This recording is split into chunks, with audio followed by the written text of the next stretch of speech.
Miroir en face, le reflet de nos vérités, le podcast. Saison 2, des nouveaux miroirs qui s'ouvrent. Bienvenue pour un nouvel épisode du podcast Miroir en face, le reflet de nos vérités.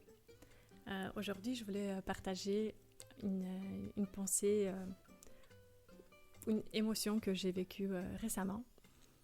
Il y a un mois, j'étais pour un petit voyage en Italie. Et en fait, ça m'a rappelé une situation d'il y a 8 ans où j'étais partie pour le même voyage, enfin plus ou moins le même voyage dans le même endroit. Mais il y a 8 ans, quand je suis arrivée dans un petit coin de paradis avec des plages magnifiques, j'étais brisée. J'avais le cœur complètement en miettes. Je pense que, avec le recul maintenant, je pourrais dire que c'était la première fois que je souffrais si fort. C'était vraiment douloureux. Et pourquoi ? Parce qu'il y avait une relation qui se terminait. Une relation que j'ai longtemps idéalisée. Et je pensais que c'était la relation dont on rêve depuis tout le temps. Depuis toute petite, on croit à l'amour, on croit à des relations, à des connexions de l'âme. Et c'est ce que je pensais que j'avais à ce moment-là. Et donc ce petit rappel que je l'ai eu cette année en étant là-bas, je me suis vue vraiment moi-même sur les mêmes plages, mais on dirait que c'était une autre personne. En fait, c'était hyper bizarre comme situation, comme sentiment que j'avais. C'est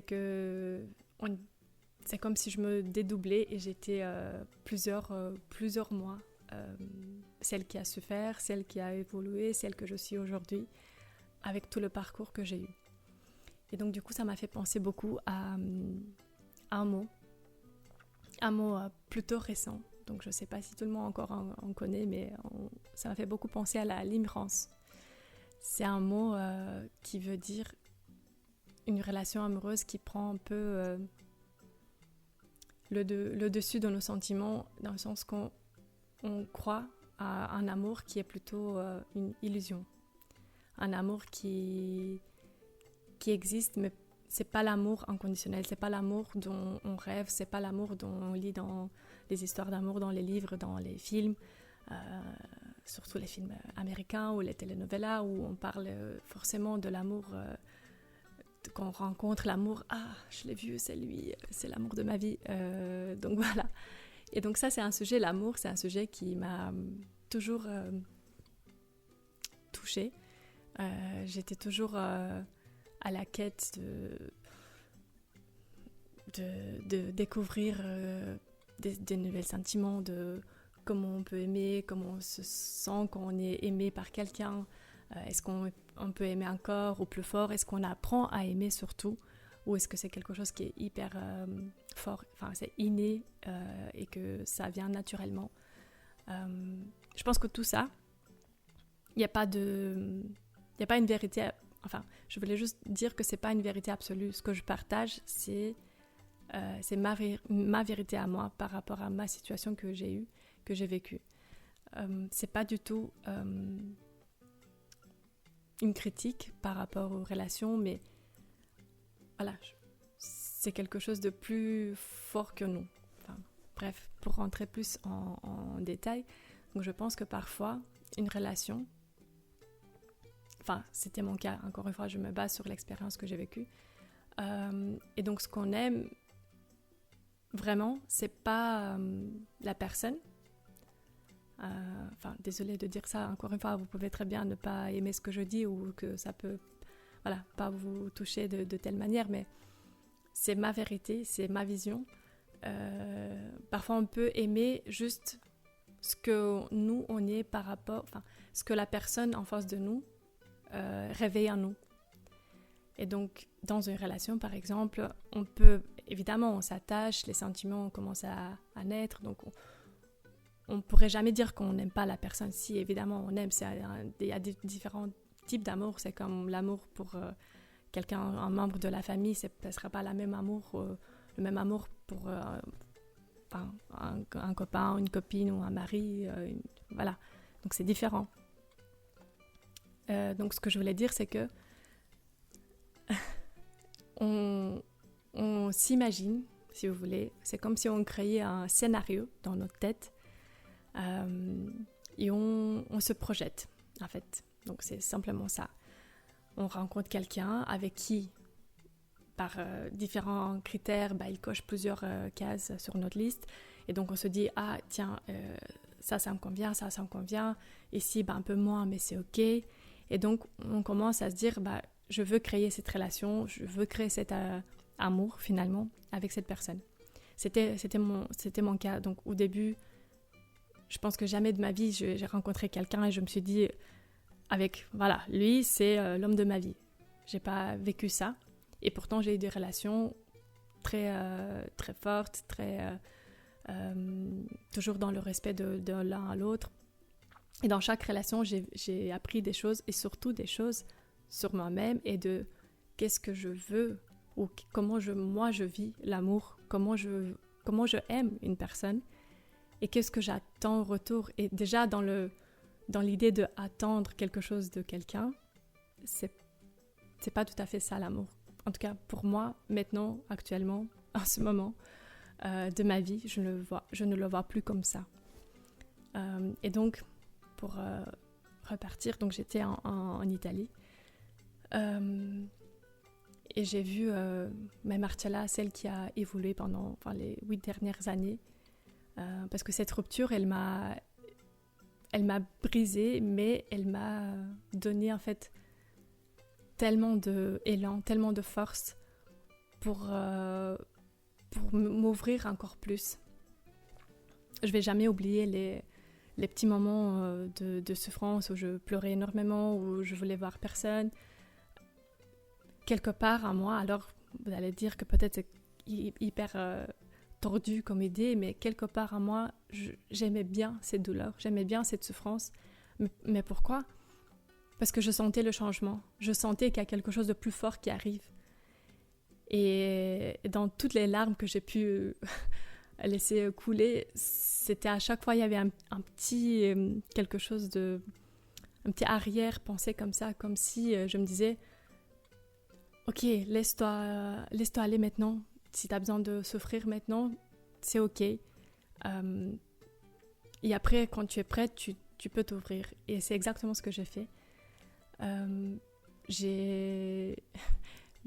vais jamais oublier les petites conversations que j'avais avec des copines à l'époque pour un peu raconter, évidemment, autour d'un verre, autour d'une soirée où je disais, voilà, parce que la rupture n'a pas été facile. Enfin, je pense que ça n'existe pas des ruptures, des séparations faciles, ça n'existe pas, c'est toujours difficile. Et je pense que dans tous les cas, presque, on dit souvent qu'il y en a un qui souffre plus que l'autre. Je suis d'accord et pas d'accord parce que on peut pas être à la place de l'autre personne.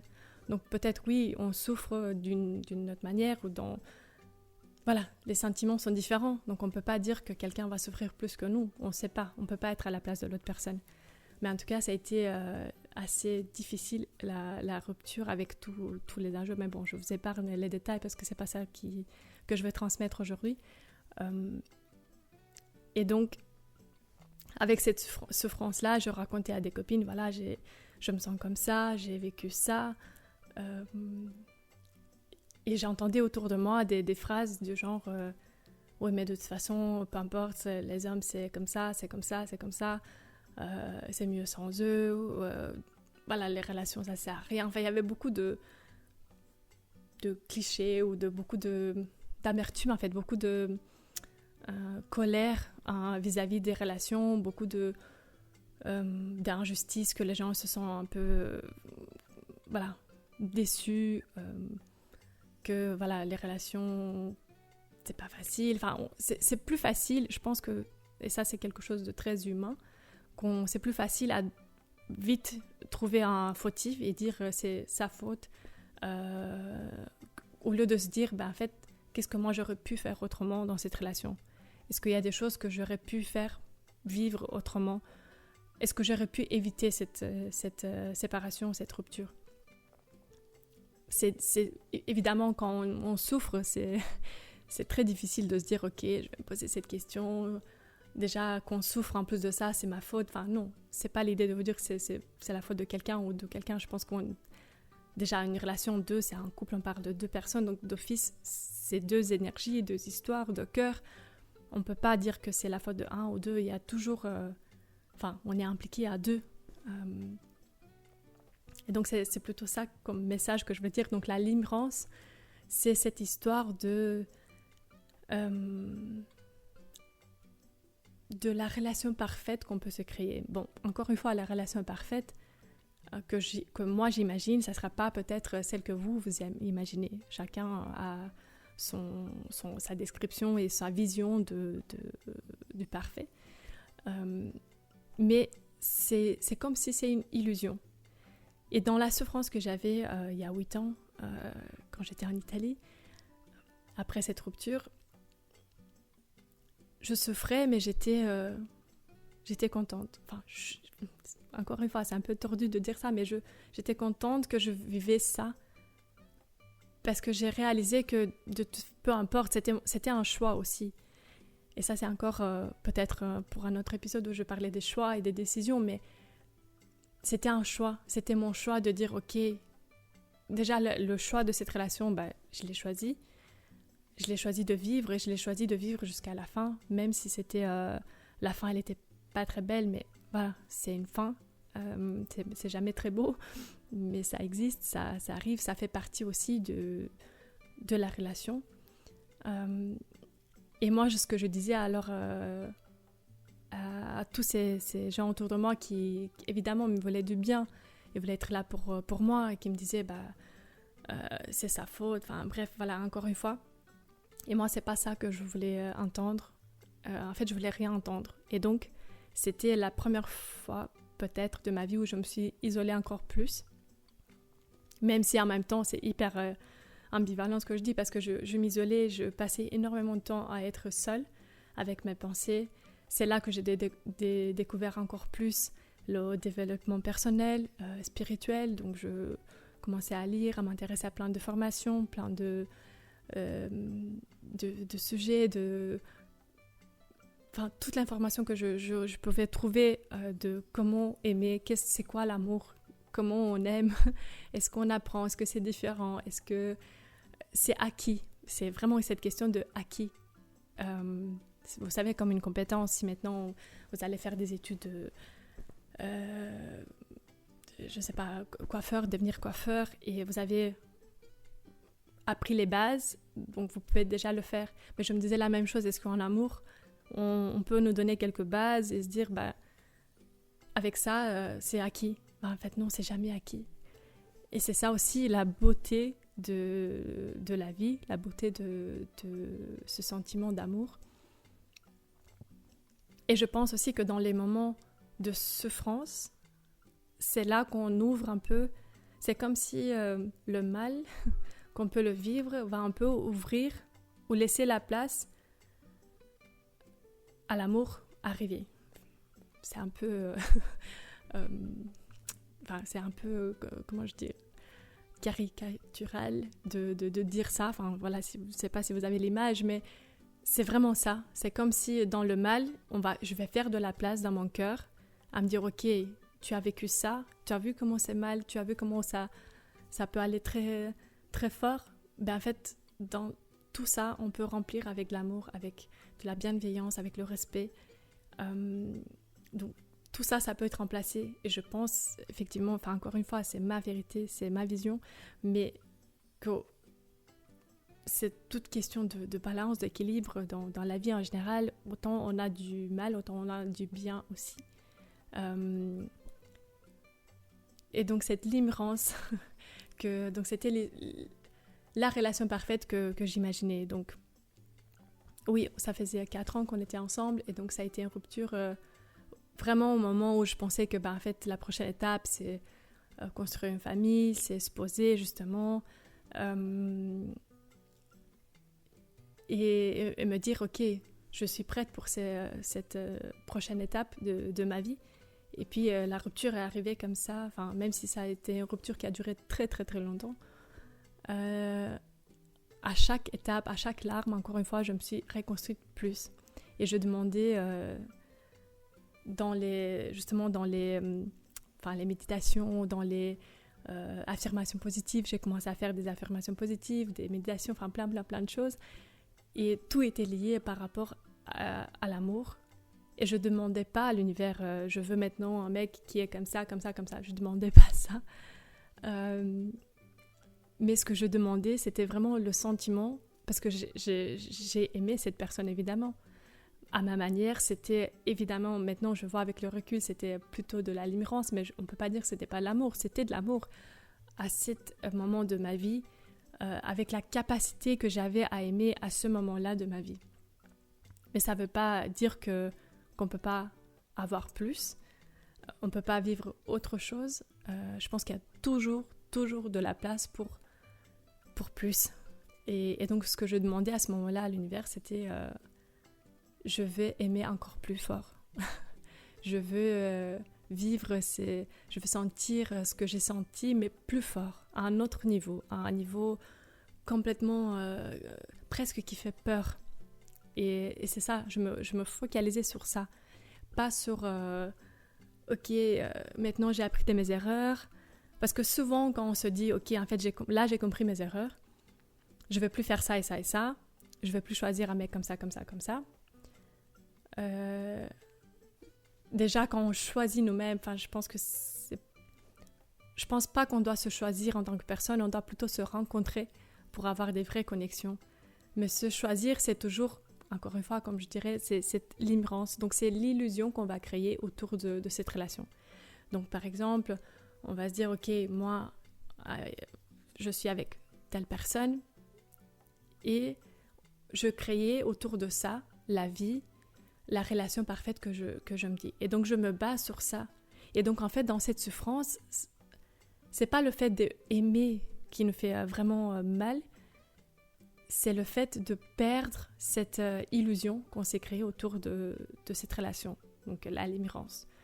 C'est vraiment ça. C'est quand je souffrais, quand je pleurais, quand j'étais pas bien, c'est pas le fait de l'aimer, parce que je l'aimais, évidemment, je l'aimais beaucoup, mais c'est pas ça qui me faisait mal. C'est vraiment déjà tout le regard autour de moi qui me disait « Ah là là, la pauvre, qu'est-ce qu'elle vit, qu'est-ce qu'on lui a fait, on l'a fait ça et ça et ça, elle doit être vraiment pas bien. » Donc ce sentiment de victime quelque part, que d'un coup j'avais un masque de victime comme ça. Et du coup, je perdais cette illusion que je me suis créée que, avec lui, je vais faire ça et ça et ça. De toute façon, on ne peut pas aller autrement. C'était ça le chemin. Donc, c'était ça la prochaine étape. Je me suis créée cette illusion de... j'ai toujours voulu... parce que il faut dire aussi, juste pour la petite histoire, que ça fait des années, depuis toute petite, que je m'intéresse à tout ce qui est loi d'attraction, la manifestation, le développement personnel en général. Il y avait plein de choses qui m'étaient... dont j'étais hyper curieuse et dont je ne parlais pas beaucoup, évidemment, parce que déjà, c'était pas ni l'entourage qui acceptait, qui aurait bien accueilli tout ça. Et aussi parce que c'était quelque chose de très privé que je voulais juste toujours garder pour moi. Dans tous les apprentissages que je pouvais faire, je me disais, ok, je vais d'abord tester avec moi-même et après je pourrais en parler, mais pas comme ça tout de suite. Donc voilà, pour revenir à l'ignorance, l'illusion qu'on se créait.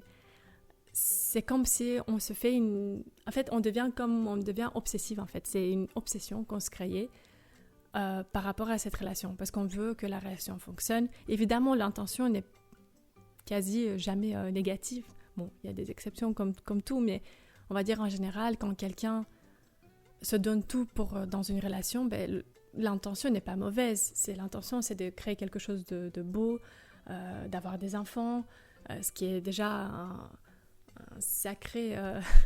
un sacré cadeau de la vie. Donc, l'intention n'est jamais mauvaise, mais on devient comme si on devient un peu obsessif, addictif. On s'accroche à cette personne et à cette relation et on se dit, ok, je dois tout faire, à partir de maintenant, je dois tout faire pour que ça fonctionne. Et donc, dans tout ce chemin, on se perd nous-mêmes petit à petit. Parce qu'on devient obsessif et on devient un peu, un peu maniaque dans l'idée que je dois faire comme ça. Si je ne fais pas comme ça, il va me laisser, il va partir. Donc, petit à petit, on s'éteint. Et c'est pour moi, en tout cas, encore une fois, à l'heure qu'on est aujourd'hui, c'est pas ça l'amour. L'amour, c'est... Mais on pourrait en parler une autre fois, mais comment je vois l'amour maintenant, l'amour, c'est un sentiment qu'on a en nous, d'office, tous, innés, et qu'on a accès à ça. Mais ça doit jamais, jamais dépendre de quelqu'un. Même dans les relations. Parce que tu aimes cette personne, c'est ta décision, c'est ton choix, c'est ton amour, c'est ton cœur à toi qui s'ouvre pour cette personne-là. Mais c'est pas son rôle de faire quoi que ce soit pour que tu restes dans cet amour. C'est à toi de rester toujours ouvert à ça et juste te dire, ok, et c'est tout à fait ok si un jour tu sens qu'il n'y a plus, on ne peut pas se forcer. Mais toujours rester connecté à ton cœur, à ton sentiment. Et on dit, c'est une phrase que j'adore toujours dire et que pendant des années, je ne voyais pas le sens de cette phrase. Et maintenant, je me la répète en boucle, en fait, tout le temps.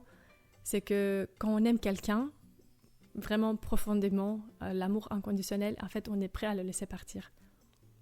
Et ça, c'est une phrase qui a tout changé. Parce qu'il y a des années, il y a 8 ans, quand je souffrais en Italie, j'aurais jamais pensé que ça fait du sens. Et là, je me dis, je le comprends tout à fait. Donc voilà, c'était un partage que je le sentis vraiment que c'était ok de partager ça. Et encore une fois, c'est pas une vérité absolue.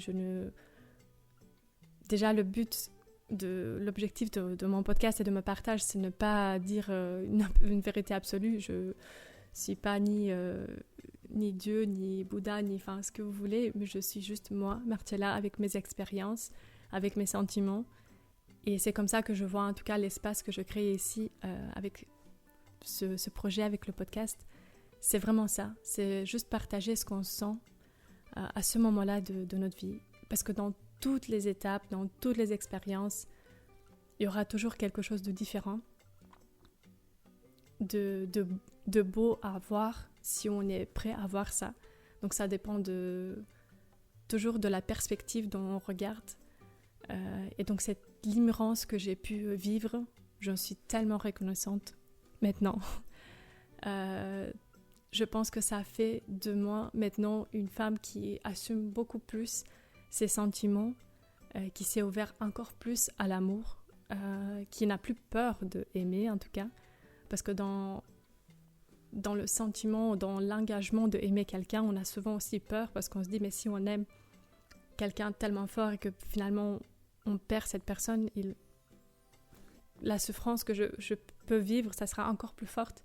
Oui, certainement, mais c'est là aussi la beauté et c'est là aussi l'ouverture que vous pouvez avoir vers un amour plus vrai, plus profond, plus authentique. Voilà, c'était le partage du jour. Je me réjouis encore à chaque fois de partager avec vous. Et n'hésitez pas à me poser des questions ou si vous avez des histoires à raconter, je serai toujours là avec plaisir et on peut se rencontrer et en parler de nos vérités. Voilà, merci.